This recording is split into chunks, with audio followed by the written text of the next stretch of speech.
Hello friends, greetings all of you.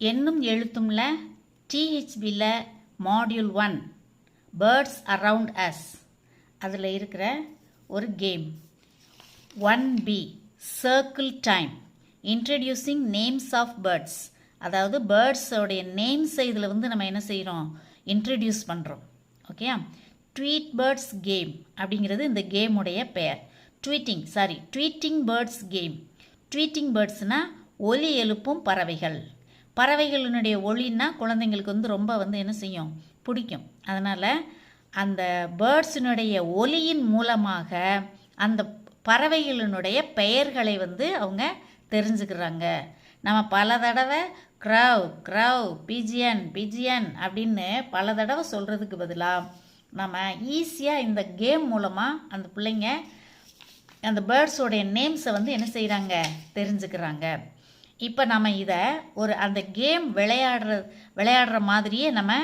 இந்த செஷனை நம்ம பார்ப்போம் சரியா ஓகே பாருங்கள் பிள்ளைங்களை என்ன செய்யணும் ஃபஸ்ட்டு ஒரு மியூசிக்கை நம்ம செல்லில் மியூசிக்கை ப்ளே பண்ணிவிட்டு all of you stand in a circle அப்படின்னு சொல்லணும் நம்ம இந்த பைலிங்குவல் லாங்குவேஜ் அதாவது தமிழும் இங்கிலீஷும் கலந்து இந்த பிள்ளைங்கள்ட்ட பேசலாம் சரியா ஸ்டாண்ட் இன் எ சர்க்கிள் அப்படின்னு சொல்லும்போது பிள்ளைங்க என்ன செய்வாங்க சர்க்கிளில் நிற்பாங்க அடுத்து மூவ் இன் த சர்க்கிள் அப்படின்னு சொல்லும்போது வட்டத்தில் நகருங்க அப்படியே வட்டமாக சுற்றி வாங்க அப்படின்னு சொல்லும்போது வட்டமாக என்ன செய்வாங்க சுற்றி வருவாங்க அதை நம்ம 2-3 தடவை மூவ் இன் எ சர்க்கிள் அப்படின்னு சொல்லணும் சரியா அடுத்து நாம் அந்த வட்டத்துக்கு நடுவில் நம்ம அந்த பேர்ட்ஸு லேபிள்டு பேர்ட்ஸ் இதெல்லாம் லேபிள்டு பேர்ட்ஸ்னால் என்ன அப்படின்னா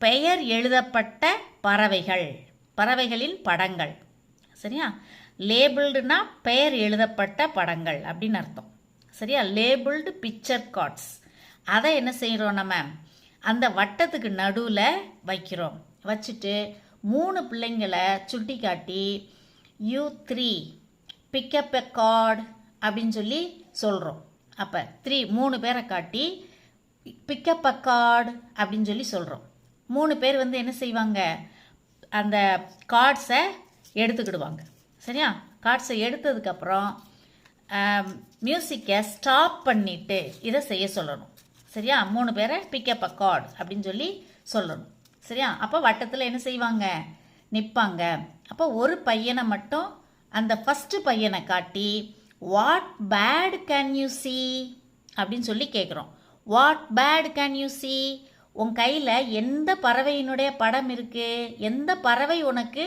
கையில் தெரியுது அப்படின்னு கேட்கணும் இதை ஆக்ஷனோட நம்ம கேட்குறோம் கேட்கும்போது அவன் தமிழில் தான் என்ன செய்வான் பதில் சொல்லுவான் காகம் அப்படின்னு சொல்லுவான் அப்போ ரைட் கரெக்ட் அப்படின்னு சொல்லிட்டு அதை இங்கிலீஷில் நம்ம க்ரவ் அப்படின்னு சொல்லணும் அப்படின்னு சொல்கிறோம் இதை பல தடவை நம்ம சொல்லி கொடுக்கணும் சரியா தமிழில் சொல்லும்போது அதை இங்கிலீஷில் சொல்லி கொடுத்துட்டு அதுக்கப்புறம் ஐ கேன் see a crow அப்படின்னு சொல்லி கொடுக்கணும் சரியா இதை பல தடவை நம்ம ப்ராக்டிஸ் பண்ண வைக்கணும் okay what bird can you see I can see a crow what bird can you see I can see a crow அப்படின்னு சொல்ல வைக்கணும் அடுத்து கிளாஸில் மற்ற பிள்ளைங்கள்ட்ட காட்டு அப்படின்னு சொல்லும்போது இதை இங்கிலீஷ்லேயும் சொல்லணும் show it to the class அப்படின்னு சொல்லும்போது அவங்க என்ன செய்வாங்க அந்த பையன் கிளாஸில் எல்லாருக்கும் காட்டுவான் அப்போ டீச்சர் அவங்க காட்டும்போது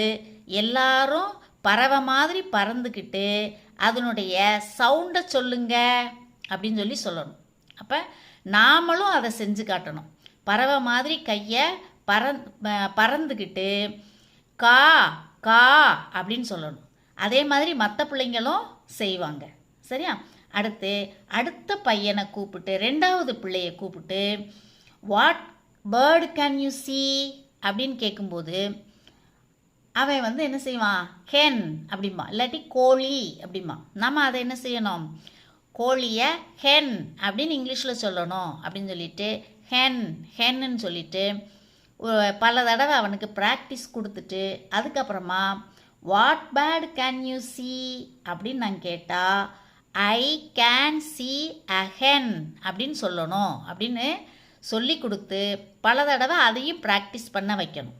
சரியா? இதே மாதிரி ஒவ்வொரு பறவையாகவும் what bird can you see I can see a pigeon அப்படின்னு சொல்லி அவன் சொல்லுவான். அப்போ அதே மாதிரி மற்ற பிள்ளைங்கள்லாம் பிஜியன் மாதிரி பறந்துக்கிட்டு அதனுடைய சவுண்டை எழுப்பணும். சரியா? அதனுடைய ஒளியை எழுப்பணும். பிள்ளைங்கள்ட்ட கேட்டால் கரெக்டாக சொல்லிடுவான். அது அந்த சவுண்டை அவன் செஞ்சு காட்டிடுவான். சரியா? அடுத்து அதே மாதிரி ஸ்பேரோவுக்கும் அதே மாதிரி செஞ்சு காட்டணும். What bird can you see I can see a sparrow. அப்போ மற்ற பிள்ளைங்கள்லாம் ஸ்பேரோ மாதிரி பறந்துக்கிட்டு அதனுடைய சவுண்டை செஞ்சு காட்டுவாங்க. அது நாமளும் அதே மாதிரி செய்யணும். அடுத்து parrot what bird can you see I can see a sparrow மாதிரி பறந்துக்கிட்டு கீ கீ கீ அப்படின்னு சவுண்டு என்ன செய்வாங்க கொடுப்பாங்க. ரைட்டா? பிள்ளைங்களுக்கு எல்லா சவுண்டுமே தெரியும். ஏன்னா அவன் அக்கம் பக்கத்தில் கேட்குறான். அதே மாதிரி மைனாவை, அதே மாதிரி குக்கு. சரியா? குக்குவை. அதே மாதிரி டக்குனுடைய ஒளியை எழுப்ப சொல்லணும். அடுத்து ரெண்டாவது ஆக்டிவிட்டியாக நாம் டீச்சர் என்ன செய்யணும், அதாவது எல்டர்ஸ் என்ன செய்யணும், பேரண்ட்ஸாக இருந்தால் பேரண்ட்ஸ் அவங்க என்ன செய்யணும், ஒரு பேர்டை காட்டி அதனுடைய நோட்ஸை மட்டும் நம்ம சொல்லணும். அதாவது அதனுடைய கால், அதனுடைய சவுண்டு அதை மட்டும் நம்ம சொல்லணும். டக்கை காட்டி குவாக் குவாக் குவாக் அப்படின்னு சொல்லணும்.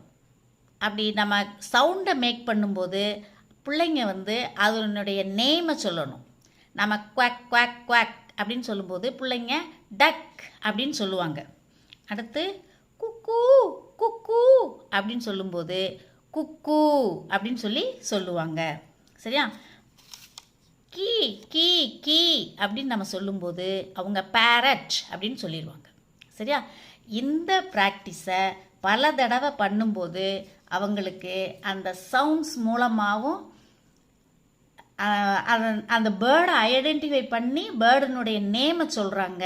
அதே மாதிரி இந்த ஸ்ட்ரக்சரையும் அவங்க என்ன செஞ்சுக்கிறாங்க, தெரிஞ்சுக்கிறாங்க. What bird can you see அப்படின்னு கேட்கும்போது ஐ கேன் see a மைனா அப்படின்னு சொல்ல தெரிஞ்சுக்கிறாங்க. அடுத்து மற்ற ஆக்டிவிட்டீஸ் மூலமாக இந்த பேர்ட்ஸினுடைய நேம்ஸை பிள்ளைங்க ஃபஸ்ட் ஸ்டாண்டர்டில் தெரிஞ்சுக்கிடுவாங்க. செகண்ட் ஸ்டாண்டர்டாக இருந்தால் அந்த வார்த்தைகளை நம்ம என்ன செய்ய சொல்லலாம், எழுத சொல்லி அந்த வார்த்தைகள் மூலமாக வேர்ட்ஸை நம்ம ஐடென்டிஃபை பண்ணி அந்த வேர்ட்ஸை தெரிஞ்சுக்கிட சொல்லலாம். வேர்ட்ஸ் மூலமாக இது என்ன பறவை அப்படின்றத தெரிஞ்சுக்க சொல்லலாம், அதை எழுத சொல்லலாம். சரியா? தேர்ட் ஸ்டாண்டர்டாக இருந்தால் அதை நம்ம என்ன செய்யலாம், பல தடவைகள் எழுத சொல்லி அவங்களுக்கு அதை புரிய வச்சிடலாம். இந்த கான்செப்டை நம்ம என்ன செஞ்சிடறோம், புரிய வச்சிடறோம். சரியா? இதை மாடியூல் 1ங்கிறதுனால உங்கள் ஃப்ரெண்ட்ஸுக்கு நீங்கள் கொஞ்சம் சீக்கிரமாக ஷேர் பண்ணிங்கன்னா அவங்களும் தெரிஞ்சு இதை நல்லா செய்கிறதுக்கு வாய்ப்பு இருக்குது. Please share it to your friends. Thank you.